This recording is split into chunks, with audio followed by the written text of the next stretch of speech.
पे चर्चा को लेके था, जो देश की फाइनेंस मिनिस्टर निर्मला सीतारमण जी ने देश के प्रधानमंत्री नरेंद्र मोदी जी की क़यादत में जो बजट पार्लियामेंट में देश की संसद में पेश किया, उसमें इस साल ख़ास तौर पे 4 चीज़ों पे फोकस किया गया। युवा पे, नौजवानों पे, लेडीज़ पे, पुअर पे और फार्मर पे, क्योंकि ये 4 जो है ये बैकबोन है हमारी कंट्री की इकोनॉमी की, हमारी कंट्री की डेवलपमेंट की। और इन 4 चीज़ों को फोकस करके हमारा इस साल का बजट बनाया गया है।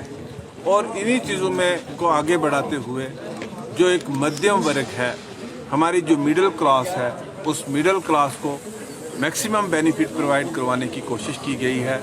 आपको पता है कि जब कांग्रेस पार्टी के हुकूमत थी इस देश में 2014 में, तो हमें जो इनकम टैक्स रिबेट मिलती थी सिर्फ 2.5 लाख रुपए तक मिलती थी। लेकिन इस साल आप देख सकते हैं कि कितने फोल्ड जो है इनकम टैक्स में राहत मिली है।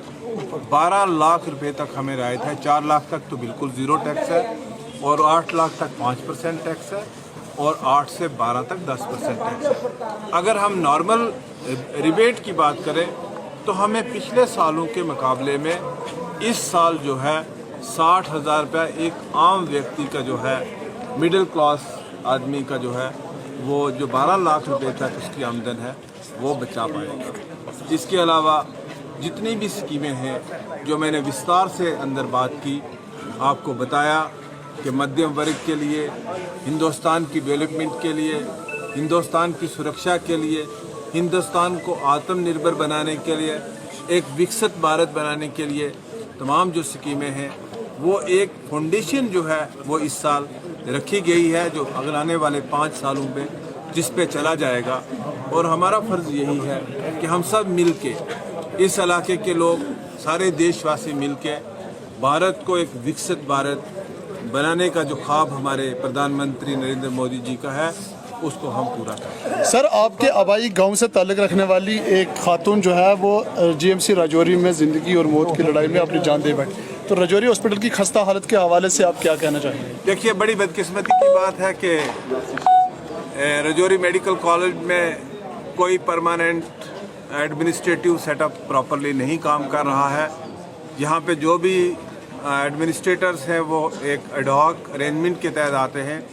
ये एक स्टेट सब्जेक्ट विषय है, और मैं गुजारिश करूँगा जम्मू कश्मीर के मुख्यमंत्री जी से और जम्मू कश्मीर की हेल्थ मिनिस्टर साहिबा से कि वो इसकी एक detail in depth magisterial inquiry करवाएं। वही डॉक्टर जिनके हाथों वो बच्ची किरण की बात कर रहे हैं आप, किरण की मौत हो जाती है, और वही डॉक्टर उसकी इन्वेस्टिगेशन करेंगे। मुझे लगता है कि ये बहुत एक दुखित बात है, और हम माननीय एलजी साहब से भी इस बारे में बात करेंगे। और आए दिन, ये कोई पहला वाक़या नहीं है, आए दिन यहाँ पे इस किस्म के वाक़यात रूनुमा होते हैं और बहुत सारी हमारी बहनों की ज़िंदगी चली जाती है।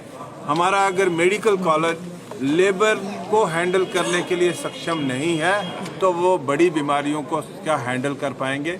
मेरे लिए ये चिंता का विषय है। आपने कहा सबका साथ सबका विकास की बात की, आपकी एक सीनियर, मैंने तो ऐसा कोई बयान सुना नहीं है, लेकिन जिसने भी ऐसा बयान दिया है वो उसका व्यक्तित्व मतलब पर्सनल इंडिविजुअल कैपेसिटी में स्टेटमेंट हो सकता है।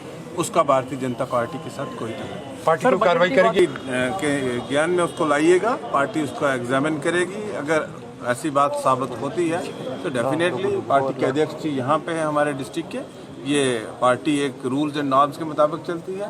और आज भारतीय जनता पार्टी जो है, प्रधानमंत्री का नारा है सबका साथ, सबका विकास, सबका प्रयास, सबको साथ लेके चलना है।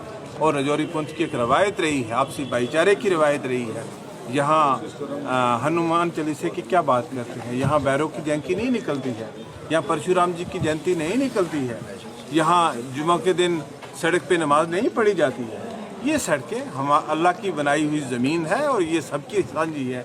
ये राजौरी पुंछ हमारी सबकी साझी धरती है, इसको बांट कोई नहीं सकता। ना पहले भी बहुत सारी बांटने की कोशिश की गई, ना पहले बटा है और ना आगे बढ़ेगी। बजट दिखाते रहे लेकिन मिला कभी किसी को कुछ नहीं। अब हमें उम्मीद है, उमर साहब ने कहा है कि 7 तारीख को बजट को आ लेने दीजिए, तो हमें यकीन है कि 7 तारीख का उनका जो बजट आएगा उसमें 1 लाख लोगों को रोज़गार भी मिलेगा, लोगों को मुफ्त गैस सिलेंडर भी मिलेंगे, 200 यूनिट बिजली भी मिलेंगे, हमें राशन डबल कर दी जाएगी, लोगों की पेंशन जो है वो बढ़ा दी जाएंगी। हमें उनको वक्त देना चाहिए, हम देख रहे हैं कि वो अपने वादे पूरे करें।